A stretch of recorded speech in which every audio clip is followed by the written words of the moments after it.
안녕하십니까. 여러분의 얼굴을 뵈니 하나님의 얼굴을 뵈는 것 같습니다. 아멘으로 크게 화답을 해주시면 공기가 하나님의 영광으로 가득 찰 줄 믿습니다. 이 자리에 서기까지 마치 야곱이 형 에서를 만나기 전에 심정과 같습니다.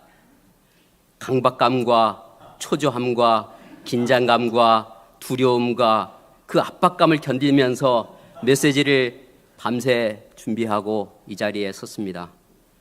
하나님께서 이 시간을 성령으로 함께 하시고 저의 허물을 감춰 주시고 축복해 주시기를 기도합니다.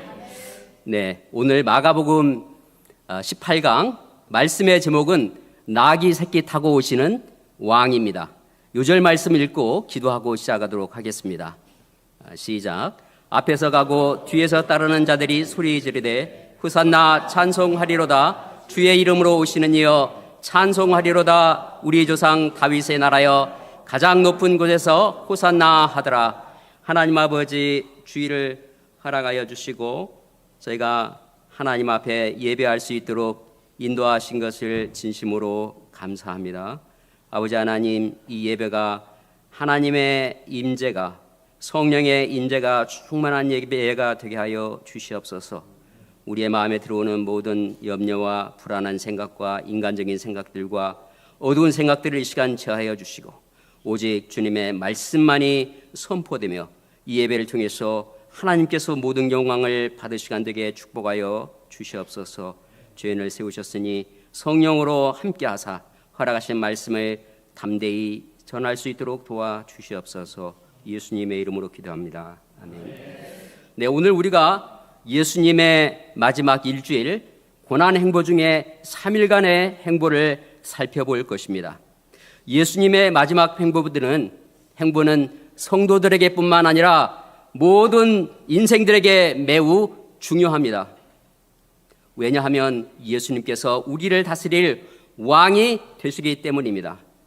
예수님은 금요일에 십자가에 못 박히시고 죽은 지 사흘 후, 즉 주일에 부활하사 우리의 구주요 참된 왕이 되셨습니다. 우리는 이 예수님을 환영해야 합니다. 호산나 호산나 구원하소서 구원하소서. 이제부터 영원까지 예수님께서 우리를 다스릴 참된 왕으로 임하여 주시기를 간절히 기도합니다. 예수님의 3일간의 행적들은 과연 어떤 의미가 있을까요? 성령 하나님께서 우리의 영적인 눈을 이 시간 띄워주시고 말씀의 뜻을 밝히 깨닫고 받아들이도록 역사해 주시기를 간절히 기도합니다.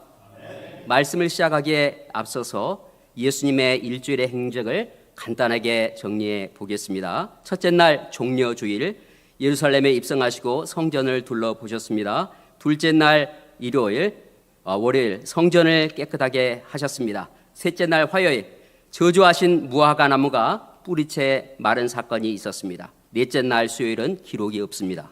다섯째 날 목요일 마지막 만찬을 나누시고 겟세마네 동산에서 기도하셨습니다. 여섯째 날 금요일 날 우리를 위하여 십자가에 못 박히셨습니다.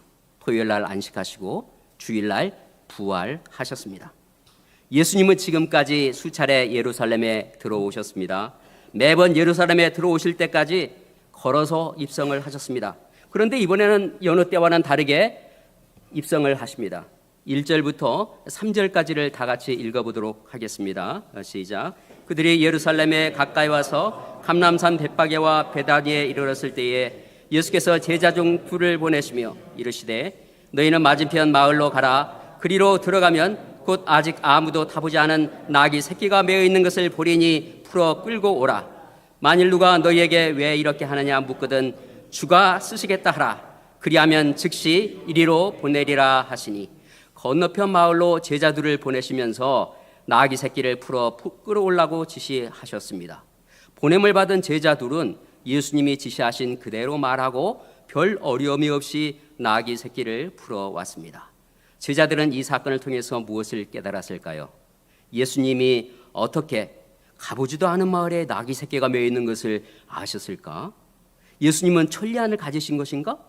또 나귀 새끼의 주인이 주가 쓰시겠다고 하니까 기꺼이 내어주는 것을 통해서 예수님이 이 나귀의 참된 주인이시구나 라는 사실을 깊이 깨달았을 것입니다. 예수님의 주 되심, 로드십을 깊이 영접하게 되었을 것입니다. 그렇습니다. 예수님은 나귀의 참 주인이시요 제자들과 모든 인생들의 주가 되십니다. 이것을 알려면은 주가 쓰시겠다 하실 때 들여보아야 합니다. 주님께 쓰임받는 인생이 가장 복된 삶이기 때문입니다. 이것을 깨닫게 될 때 나의 생명, 나의 시간, 내가 가지고 있는 능력, 물질, 자녀, 집, 차 무엇이든지 주께서 쓰시겠다 하실 때 기쁨으로, 자유함으로, 감사함으로 드릴 수 있을 것입니다. 우리의 신앙생활이 성숙해지려면, 행복한 신앙생활을 하려면 예수님의 주 되심을 깊이 영접해야 합니다.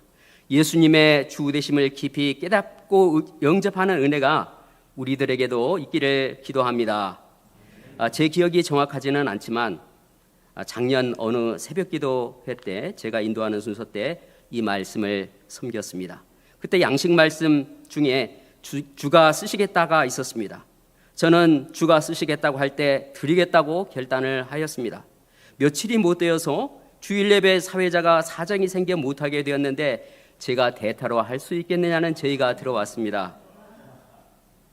그래서 그때 제가 발표한 양식 말씀이 생각이 나서 그렇게 해보겠다고 해서 섬긴 후로 어느덧 고정사회자가 되었네요.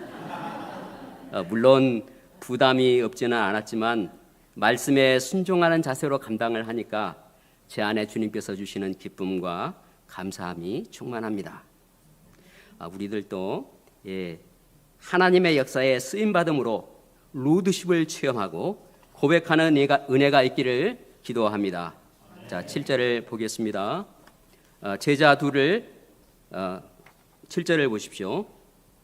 제자들은 나귀 새끼를 끌고 와서 예수님께로 끌고 와서 자기들의 겉옷을 벗어서 나귀 위에 깔았습니다.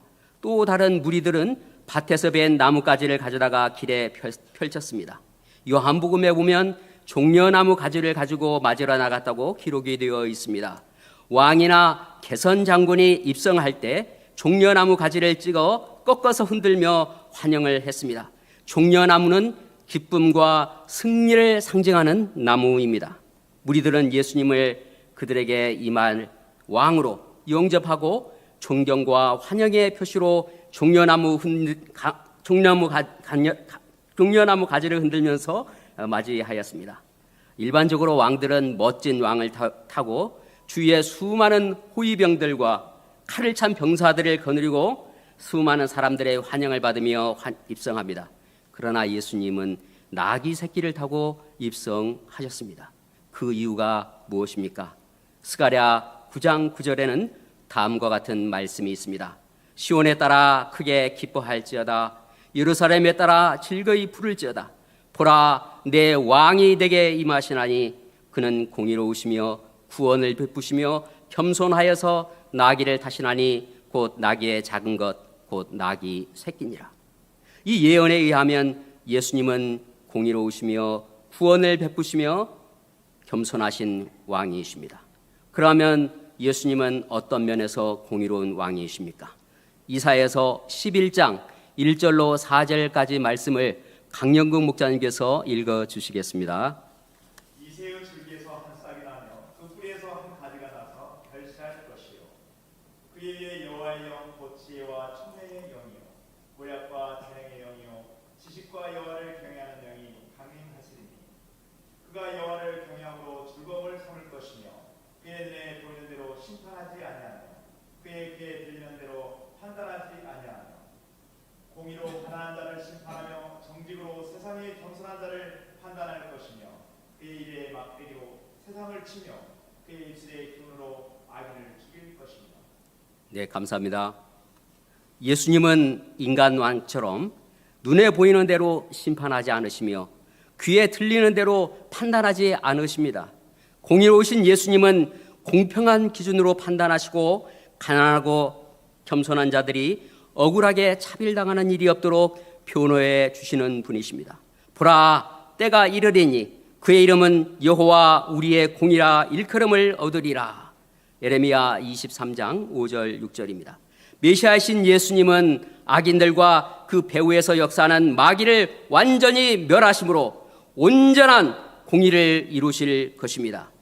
둘째, 예수님은 구원의 왕이 되십니다.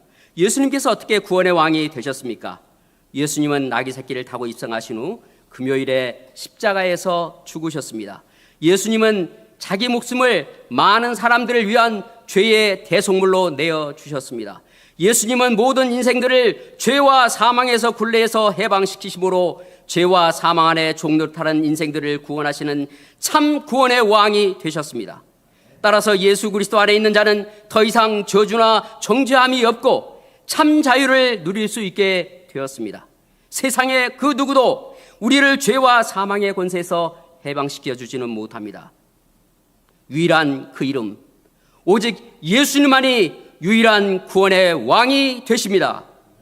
아직 구원의 주로 예수님을 모시지 못한 자가 있다면 이 예수님의 구원의 능력을 경험함으로 예수님을 구원의 왕으로 모시는 참된 기쁨과 자유함과 감격과 감사와 그 영광을 누릴 수 있기를 간절히 기도합니다. 세 번째, 예수님은 겸손의 왕이십니다. 예수님이 어떻게 겸손의 왕이 되십니까? 예수님은 근본 하나님의 본체이십니다. 그러나 하나님과 동등됨을 취할 것으로 여기지 아니하시고 사람의 모양으로 나타나사 자기를 낮추시고 죽기까지 복종하셔서 십자가에 죽으셨습니다. 이러므로 하나님이 그를 모든 이름 위에 뛰어나게 하시고 모든 입으로 예수 그리스도를 주라 칭하게 하셨습니다. 본문에서처럼 예수님은 겸손하셔서 스가랴 선지자의 예언의 말씀에 순종하여 볼품없이 보이는 나귀 새끼를 타고 입성하셨습니다.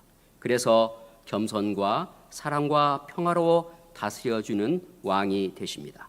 그분을 의지하고 나오는 사람들을 겸손과 사랑으로 섬겨주십니다. 교만하고 이기적인 죄인들을 오래 참으시고 감당해 주십니다. 눈물과 겸손으로 섬겨주십니다. 우리가 이 구원의 왕 예수님을 우리 심령에 새롭게 모실 수 있기를 기도합니다. 9절과 10절을 보십시오. 앞에서 가고 뒤에서 따르는 자들이 소리 지르되 호산나 찬송하리로다. 주의 이름으로 오시는 이여 찬송하리로다. 우리 조상 다윗의 나라여. 가장 높은 곳에서 호산나 하랴. 호산나라는 말은 우리를 구원하소서라는 뜻입니다. 주의 이름으로 오시는 이라 한 것은 예수님을 다윗과 같이 위대한 메시아 왕국을 건설하실 분으로 믿은 것입니다. 우리들은 예수님을 통해서 그들의 민족주의적인 꿈과 이상을 실현할 수 있게 되었다고 그들은 기대했습니다. 그래서 이 무리들은 예수님을 앞서가며 뒤따르며 대대적인 환영 퍼레이드를 벌였습니다. 예수님은 나귀 새끼를 타고 입성하시며 그들의 환호를 다 받으셨습니다. 예수님께서 이처럼 무리들의 대대적인 환영을 받으시며 입성하신 것은 예수님이 모든 인생들의 찬양과 경배를 받으시기에 합당한 왕이심을 선포하기 위함이었습니다.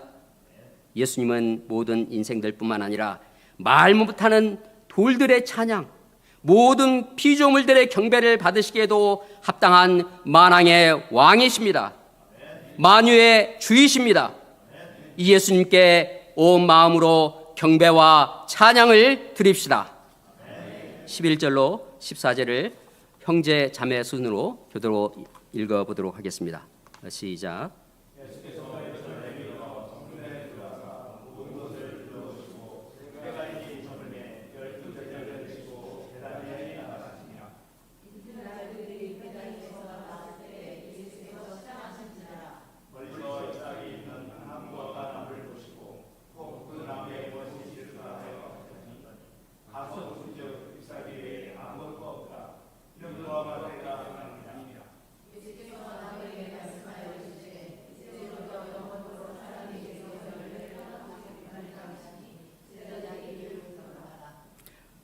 예루살렘에 입성하신 후 예수님은 제일 먼저 성전에 들어가서 성전의 모든 것을 둘러보시고 베다니로 물러가셨습니다.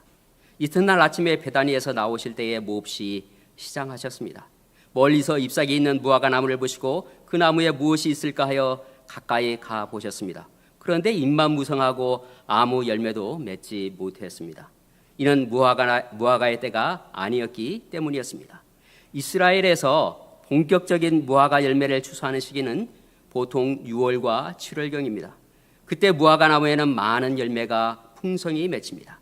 그러나 지금 6월절이 가까운 이른 봄철인 3월과 4월에는 열매를 맺기도 하고 3월에도 열매를 맺기도 하고 늦은 때인 9월과 10월에도 열매를 맺기도 합니다. 무화과 나무는 잎사귀가 나면서 열매가 맺힙니다.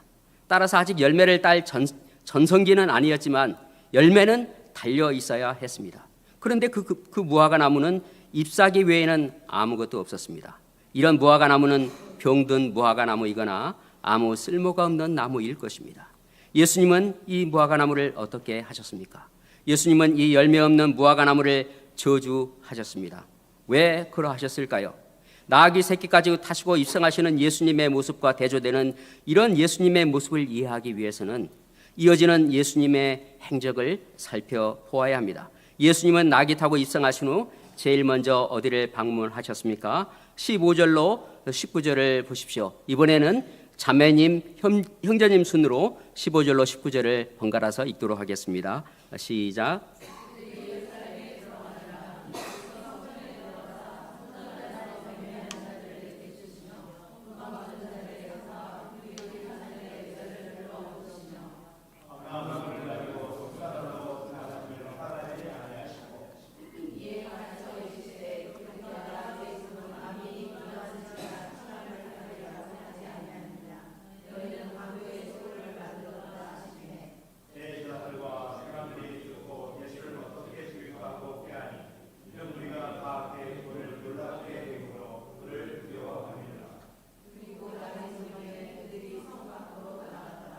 예수님은 일행과 함께 성전에 들어가셨습니다. 예수님은 거룩한 성전에서 장사하는 자들을 보시고 몹시 분노하셨습니다. 성전을 더럽히는 자들을 용납하실 수가 없었습니다. 예수님은 먼저 성전 안에서 매매하는 자들을 내어 쫓으셨습니다. 돈 바꾸는 자들의 상과 비둘기 파는 자들의 의자를 둘러보셨습니다. 또 성전을 지름길처럼 다니는 것을 금하셨습니다. 예수님께서 이렇게 분노하신 이유가 무엇 때문입니까? 17절을 보십시오. 이에 가르쳐 이르시되 기록된 바 내 집은 만민이 기도하는 집이라 칭함을 받으리라고 하지 아니하였느냐. 너희는 강도의 소굴을 만들었도다 하시매 성전은 마땅히 만민의 기도하는 집이 되어야 했습니다. 만민이 기도하는 집은 NIV에는 A House of Prayer for All Nations, 즉 만민을 위해 기도하는 집이라고 되어 있고 다른 번역본에는 만민이 기도하는 집이라고 되어 있습니다. 성전에서는 언제든지 만민을 위한 기도 소리가 가득 울려 퍼져야 되었습니다. 모든 사람이 하나님을 예배하고 하나님의 음성을 듣는 장소가 되었어야 했습니다. 하나님께 아뢰는 장소가 되어야 했습니다. 기도는 사람이 할 수 있는 가장 거룩한 행위입니다. 그런데 제사장 같은 특정한 사람들의 이익을 위한 장소로 변해버렸습니다. 예루살렘 성전은 그 모양은 휘황찬란하였지만 진실된 기도가 없었습니다. 도리어 제사장들이 물질주의와 세속주의, 이윤을 추구하는 상인들, 불결한 짐승들로 인한 악취로 가득하였습니다. 가난한 자들이 바치는 비둘기까지도 폭리를 취해 파는 탐욕과 물질주의가 판을 치고 있었습니다. 한마디로 성전은 멀리서 온 순례자들의 주머니를 터는 강도들의 구렬이 되어버렸습니다. 아니 이것을 하나님께 바치는 양이라고 가져왔어? 아니 오늘하고 얼마나 피곤해서 피곤한 물건을 봐. 이거를 하나님께 바치겠다고 예물로 가져왔냐고. 당장 새로운 하나님이 받으심직한 예물로 바꿔 드려야 해. 아이고 저 먹이러 오느라 너무나 피곤한데 이번만 봐주시면 안 돼요? 아니 하나님이 받으시는 예물이라니까. 몇 번을 말해도 못 알아들어 이 사람아. 당장 돈 더 주고 내가 준비한 이 튼실한 양으로 바꿔서 하나님께 예물을 드려야 하나님이 받으신다니까. 당장 바꿔. 너희는 강도의 소굴을 만들었도다 하신 예수님의 책망은 당시 교권을 잡고 있던 대제사장들과 서기관들에 대한 공격과 같았습니다. 이에 그들은 예수님을 죽이고자 꾀하기 시작했습니다. 바야흐로 예수님에 대한 종교 지도자들의 적대감이 극에 달하였습니다. 그들은 이미 죽이기로 결심을 하고 그 방법을 찾고자 하였습니다. 그러나 그렇게 쉽게 할 수 없었던 것은 무리들이 다 그의 교훈을 놀랍게 여김으로 그를 두려워하기 때문이었습니다. 예수님은 무서운 분노로 성전을 정화하신 후 날이 저물어 성 밖으로 나가셨습니다. 20절과 21절을 보십시오. 저희가 아침에 지나갈 때에 무화과 나무가 뿌리로부터 마른 것을 보고 베드로가 생각이 나서 여짜오되 라삐어 보소서 저주하신 무화과 나무가 말랐나이다. 예수님과 제자들이 어제 저녁 성 밖에 있는 베다니에서 머무른 후에 이른 아침에 다시 예루살렘 성전으로 가고 있었습니다. 예수님을 따라가는 길에서 그들은 무엇을 보았습니까? 무화과 나무가 뿌리로부터 말라 있는 것을 보았습니다. 어떻게 무화과 나무가 뿌리로부터 말라 있는 거지? 무심코 지나가려던 그 순간 베드로가 생각이 나서 놀라며 말했습니다. 라삐어 보소서 저주하신 무화과 나무가 말랐나이다. 그 무화과 나무를 보는 순간 베드로는 바로 어제 아침 일이 생각이 났습니다. 그 무화과 나무는 어제만 해도 싱싱하였고 잎이 무성하였습니다. 참으로 화려하고 탐스러워 보였습니다. 많은 열매를 주렁주렁 맺고 있을 것만 같아 보였습니다. 그런데 가까이 다가가서 자세히 보니 그 무화과 나무는 화려한 겉모습과는 달리 실제로는 잎사귀 외에는 아무것도 없었습니다. 이를 보신 예수님께서 그 무화과 나무를 저주하셨습니다. 이제부터 영원토록 사람이 내게서 열매를 따먹지 못하리라 하시니 이것은 겉모습만 화려하고 속은 텅 빈 예루살렘 성전에 대한 하나님의 심판의 경고였습니다. 또한 외적인 신앙 고백은 화려하지만 내적으로는 열매가 없는 위선적인 신앙생활을 하는 자들을 향하신 엄숙한 경고였습니다. 그러나 베드로는 어제 아침 예수님께서 저주하실 때만 해도 설마하였습니다. 설마하니 이렇게 푸르는 무성한 나무가 메말라 버릴까? 때가 이르면 맛있는 열매를 많이 맺어서 사람들이 따먹을 수 있게 되겠지라고 생각을 하였습니다. 그런데 놀랍게도 예수님이 저주하신 지 바로 하루 만에 그 무화과 나무는 뿌리로부터 말라 있었습니다. 와, 어찌 이러한 일이 일어날 수 있단 말인가? 그는 예수님의 말씀의 권세에 놀라지 않을 수가 없었습니다. 이렇게 놀라고 있는 베드로를 향해서 예수님은 무엇이라 말씀하십니까? 22절로 25절을 다 같이 읽어보도록 하겠습니다. 시작. 예수께서 그들에게 대답하여 이르시되 하나님을 믿으라. 내가 진실로 너희에게 이르노니 누구든지 이 산더러 들려 바다에 던져지라 하며 그 말하는 것이 이루어질 줄 믿고 마음에 의심하지 아니하면 그대로 되리라. 그러므로 내가 너희에게 무엇이든지 기도하고 구하는 것은 받은 줄로 믿으라. 그리하면 너희에게 그대로 되리라. 서서 기도할 때에 아무에게나 혐의가 있거든 용서하라. 그리하여 하늘에 계신 너희 아버지께서도 너희 허물을 사하여 주시리라 하시니라. 예수님은 하나님을 믿으라고 하셨습니다. 하나님을 믿으라. Faith have 다시요. Have faith in God. 하나님을 믿으라. 하나님을 믿으라는 말씀은 무슨 뜻입니까? 우리가 믿는 하나님은 천지 만물을 창조하신 전능하신 하나님입니다. 영원히 살아계셔서 천지 만물을 당신의 선하신 뜻과 섭리 가운데 역사하시는 하나님이십니다. 하나님은 사랑의 하나님이십니다. 하나님은 만물 중 특별히 당신의 형상을 따라 인간을 만드셨습니다. 당신의 형상대로 지음받은 인간이 범죄하자 구원자를 보내시기로 약속하신 하나님이십니다.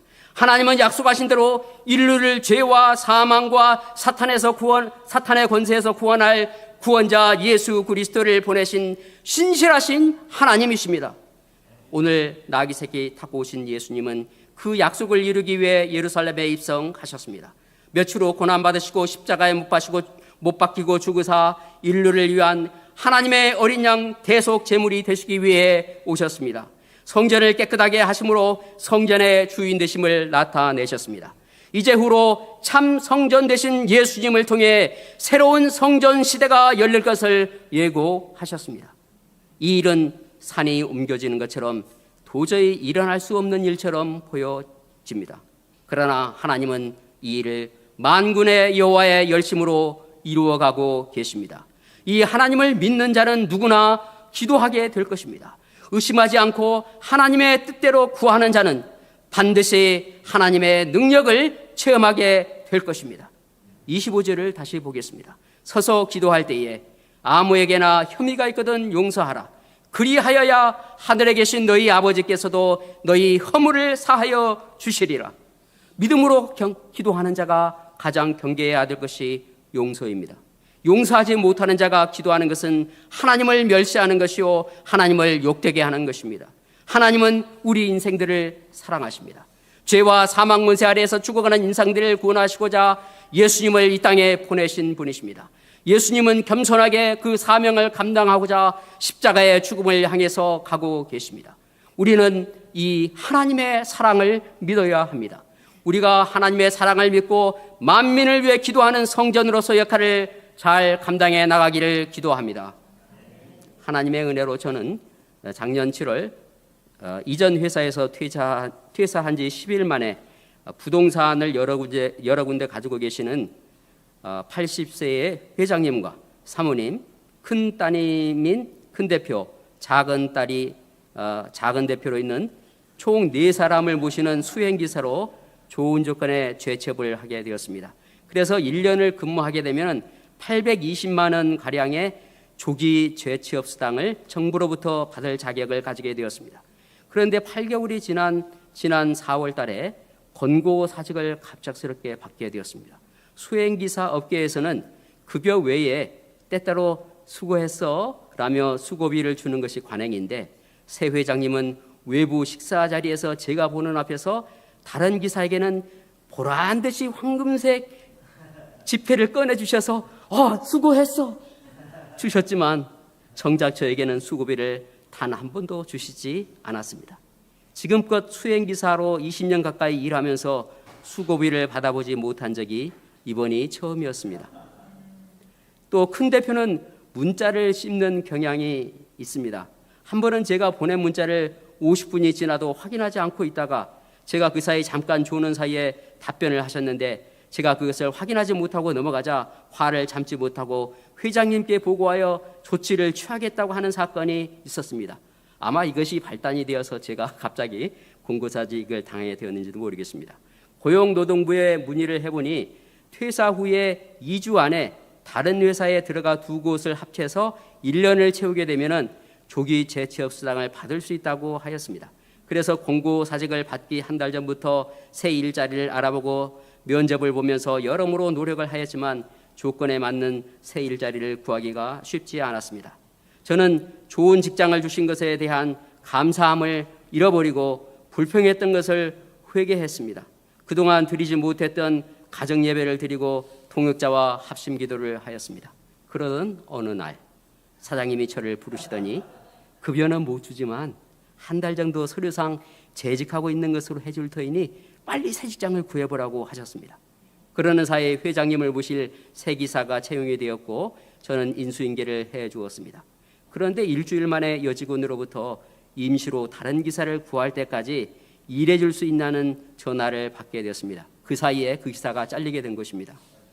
그렇게 다시 출근하던 날 차 안에서 저는 회장님과 협상을 했습니다. 면접 예정인 곳이 있는데 면접에 안 갈 터이니 계속 근무하게 해달라고 요청을 하였습니다. 회장님은 흔쾌히 승낙을 하셨고 저는 계속해서 근무를 할 수 있게 되었습니다. 그리고 그제 1년이 지나서 재취업 수당을 받고 하나님께 감사함으로 11조를 드렸습니다. 제가 수고비를 못 받더라도 하나님이 주신 직장에서 겸손히 감사함으로 충성스럽게 감당하며 주님께서 쓰시겠다 하실 때 언제든지 주님께 드림으로 주님의 역사에 쓰임받는 청지기로 계속하여 사용되기를 기도합니다. 요절 마가복음 9장과 9절 10절을 읽고 기도하겠습니다. 시작. 앞에서 가고 뒤에서 따르는 자들이 소리 지르되 호산나 찬송하리로다. 주의 이름으로 오시는 이여 찬송하리로다. 우리 조상 다윗의 나라여 가장 높은 곳에서 호산나 하더라. 하나님 아버지, 이 시간 나귀 새끼 타고 오시는 왕 예수님 말씀을 통하여서 예수님께서 하나님의 약속하신 메시아로 오시기 위하여서 멋진 군마를 타고 입성하지 않으시고 나귀 새끼를 타고 초라하게 입성하시는 것을 보았습니다.